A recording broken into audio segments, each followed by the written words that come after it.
for 5 years of marriage. It was the first time the woman had ever driven her husband's car. But as soon as the engine started, the onboard system asked, "Would you like to go to the secret base?" In an instant, her good mood vanished. She had planned to tell her husband that she was in fact the major shareholder of the company, and even to entrust him with the management of all her assets. But at that moment, she changed her mind. She decided instead to go to that secret base, to see with her own eyes what kind of double life her husband was living. Soon, she arrived in front of a young jewelry design company. It was a small, newly established firm of average level. Yet it had won several bids against her own company.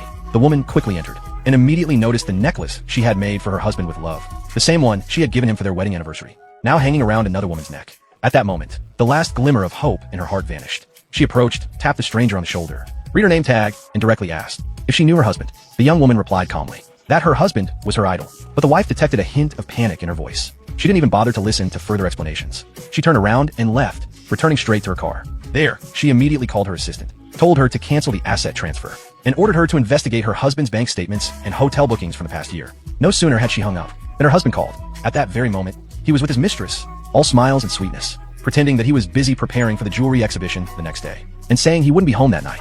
Without waiting for her reply, he hung up and fell into his mistress's arms, unaware that he would never return to that home again. The wife threw the necklace out the window and told her assistant to immediately prepare divorce papers, demanding that her husband leave with nothing. Very soon, the assistant sent her all the evidence of infidelity. As she looked through it, the woman discovered that all the new jewelry designs, created by her team over the past month, had been given by her husband to his mistress. Even worse, as a judge of the design competition, he had made sure that her own company could never win. A wave of deep sorrow washed over her. But then she remembered, if she had been able to build this man, she could just as easily destroy him. She went straight to her husband's office. She knew all his passwords. They were her own birth dates. But when she entered them, an error message appeared. She then tried the mistress's birthday, and it worked. So he already distrusted her. He had chosen betrayal.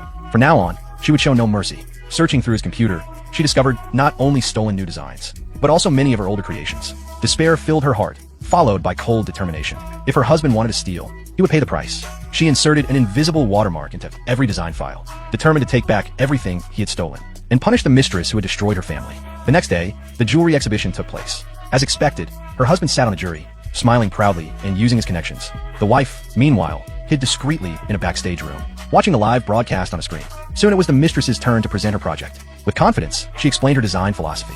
The wife gave a bitter smile. Those ideas, she recognized every word.